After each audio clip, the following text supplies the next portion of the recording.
in and out of my ear. I don't give a damn. All right, happy post-Thanksgiving Friday. I hope you feel as fat as I do. Oh, I'm filled with gravy and self-loathing. To the monologue, shall we? So, he lied about helping a homeless vet and now must pay a big old debt. It was a kind gesture anyone could applaud, but it turned out to be a giant fraud. Yeah, this week, a New Jersey man, aren't they all, pleaded guilty to conspiracy to commit wire fraud in a case that captivated the country. Actually, it captivated a naive media who will believe anything that matches their assumptions. But if any of you heard this story, you knew it was as fake as Kim Kardashian's butt. Or half of her butt. Back in 2017, Mark D'Amico and his ex-girlfriend cooked up an entire story to raise money for a homeless guy using GoFundMe, the same site that shut down the Rittenhouse Defense Fund, if you like to keep track. D'Amico claimed the down-on-his-luck veteran, Johnny Bobbitt Jr., an unfortunate name, gave them his last $20 for gas. See, the homeless guy gave him gas. They then started a GoFundMe campaign to pay it forward and raise money to get the veteran off the streets. It's kind of like what Joe did for Hunter in China. So, of course, media outlets picked up the story and they covered it like the heartwarming tale it seemed to be. An act of kindness from a homeless veteran that is now getting national attention. Yeah, this is a feel-good story. What if we started a GoFundMe for this guy? We set it up in the car on the way home. You're going from zero, literally, to $300,000 and some odd $1,000.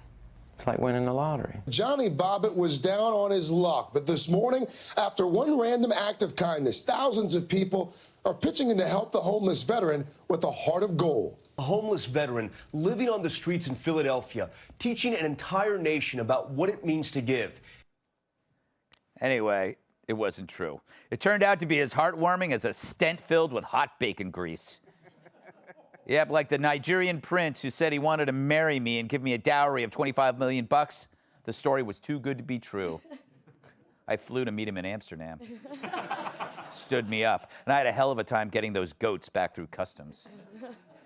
Well, it turns out they made it all up and defrauded more than 14,000 donors out of 400,000 bucks. Money that bankrolled their vacations, a new BMW, clothes, and other stuff, possibly a Hunter Biden painting or two. Meanwhile, Bobbitt was back on the streets and only saw a fraction of the money they raised. Turns out GoFundMe became Go Yourself. Back in 2019, the ex-girlfriend and the homeless guy pleaded guilty to conspiracy to commit wire fraud for their involvement and are awaiting sentencing. Well, he won't be homeless then, I guess. 3 meals. As for D'Amico, or whatever the hell his name is, he's facing 20 years in prison and a $250,000 fine, and probably a job at CNN when he gets out. Where pushing hoaxes is the profit model, no matter how many people it harms. So what is the lesson here? That if a story is too much on the nose, it's probably complete crap.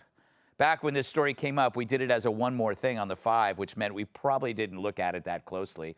We were too busy combing Geraldo's mustache. That takes at least 4 hours and 12 men. Sounds like a weekend. But we live in a media landscape where if someone wants a story to be real, they will assume it's real. Every story is driven by a false narrative born from a journalist who feels good telling it. It could have been the Covington kid, the Kavanaugh hearings, the story of Kyle Rittenhouse. Fact is, there are no facts anymore when stories are told. The Steele dossier captivated a whole slew of cognitively biased idiots. And even as the facts kept falling apart, they clung to it like Stelter on a donut. They wanted so badly to believe hookers peed on Trump that they were happy to poop on the truth. And yet it was the American public who got stuck with the dirty laundry. Period. Let's welcome tonight's guest. He's so handsome, he turned Semper Fi into Semper Fine. Retired U.S. Marine Corps bomb technician and Fox News contributor, Johnny Joey Jones. When he performs on cruise ships, they aim for the icebergs. Comedian Joe Mackey. She's gonna turn Black Friday into Blackout Friday. Fox News contributor Kat Tiff. And his shoe size is Mayflower. My massive sidekick and host of Nuff Said on Fox Nation, Tyrus. So Joey, as a veteran, does this offend you that they actually? I mean, it's such an insulting story in a way that it's like the story is based on the fact that no homeless guy would ever give you $20, but this homeless guy did, and he's a veteran. I mean, it was like so crafted. Listen, it not only is the story, but it's like smells of. Number one, if a veteran walks up to a woman that like forgot to put gas in her car and can't get home, he's going to give her a lecture. It doesn't matter if he's got money or homeless or not. He's going to explain to her about all the ways she screwed her life up to literally not have money to put gas in her car to get home. He's going to say, you know what? I know this problem exists. That's why I don't have a car or a home. I fixed this problem before I ever had this problem, and you should too. Maybe you should consider leaving this car here and living in my tent over there. That's what a veteran's gonna say. That's true. But really, like, what's really funny about this is if I gave money to this cause, all I would want is for the Bobbitt guy to like keep his 20-year-old truck in the trailer they gave him to live in. Like, that is hilarious. Yeah, Like, yeah. He got a veteran's dream. He's living in a trailer and he's got a truck. Like, what else could you want? Like, I want the guy to have it. Yeah, you know what? I mean, they took advantage of him, Joe. Now, when you heard this story, Mackie, or maybe you didn't hear this story because you're too busy doing drugs at some weird orgy. But listen, there's about the people that brought this guy in and interviewed him. I'm sorry, this is important. Yeah. There's a whole government agency that you can write an email and find out if somebody's a veteran. Like, at least that part. But he might have been a veteran. I don't know. I think he might have. I should have We read. didn't write that email. Yeah. Yes. Well, Joe? now I'm worried. Just cut that part out. Okay, Joe, what do you think? Well, I'm glad you bailed me out of that orgy explanation. I'm sorry, that was rude. I had nowhere to go with that. My private life, I like to keep private, right? And I would appreciate it that going forward, we respect that. I'll tell you what, I think when you have stories that I think are intentionally wrong, that happens all the time in media, and then you have some stories that I think, it's not that they didn't get duped, it's that they didn't really do the work. Right. Just like I got duped, you know, when they said, when you have your tonsils out, you get to eat all the ice cream Yes. you want, but ice cream hurts my teeth, so it doesn't feel good on a hole in your throat.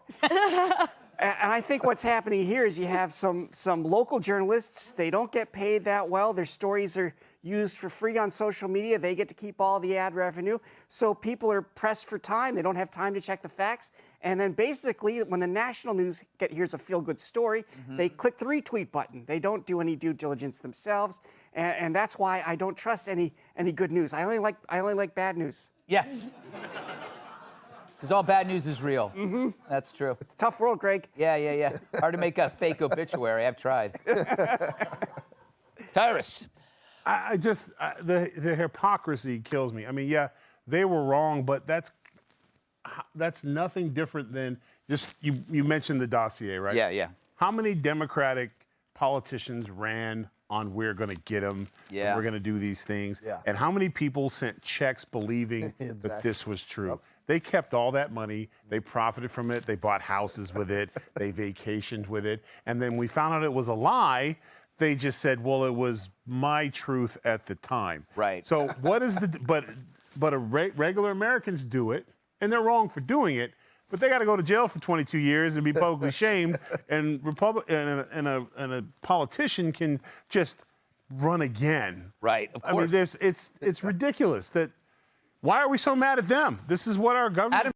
Yeah, you're right. Adam Schiff did this every single day. Yeah, and they got called on it, and he was like, well, you're going to have to wait for my movie to come out because I used the funds to write my manuscript for my new movie. 100%. That's actually true. Like this, nothing like this compares to the 5 years of that or any of the stuff that. How many dollars and lives were ruined based off those lies? Yeah, exactly. This reminds me, though, Kat, of like, this is like the opposite of a hate crime hoax. Right. Hate crime hoax. That tickles, or that ticks the box of certain news people. This did the same thing, but it was like, this was a love hoax. Yeah, and in a way, they really complimented the homeless community. Yes. Because this guy really was homeless, and they really were giving him some money, but they kept more for themselves because they're counting, you know, if he says something, he's going to get in trouble too. So they counted on this homeless drug addict to not do anything erratic. Yes. They respected the man. How did anybody read far enough in this article to find out how they got caught? Because he said something. Yes. They were taking helicopter rides on the Grand Canyon. They were not inviting the bum. He got greedy. That's exactly He got greedy. it. So they brought in like 400 grand. He got, and I couldn't tell if it was $75,000 total to include. Yeah. But they specified 19-year-old truck and a trailer to live in. And it's And he like, spent some of it on drugs, because of course he did. Yes. but that's probably all he wanted. That's what's great about the story. That It's is like, not a, I'm going back I to get what a trailer, Joey said. a truck and a bunch of drugs. Drugs, like- it's not a bad life, and don't judge me for saying that. He wanted on the helicopter. Yeah, no, exactly. He wanted to see his the trailer. Grand Canyon. He wanted to go, look, I can see my trailer from here. Oh, we thought you just wanted to be high. We didn't know you meant in a helicopter. Like, I'm so sorry. Here's another 10 I grand would of charity take the money. drugs over the helicopter. They were buying luxury handbags. They did not buy one for him. No, they didn't. All right, I think we solved nothing, but it felt good. Hey, Sean Hannity here. Hey, click here to subscribe to Fox News YouTube page and catch our hottest interviews and most compelling analysis. You will not get it anywhere else.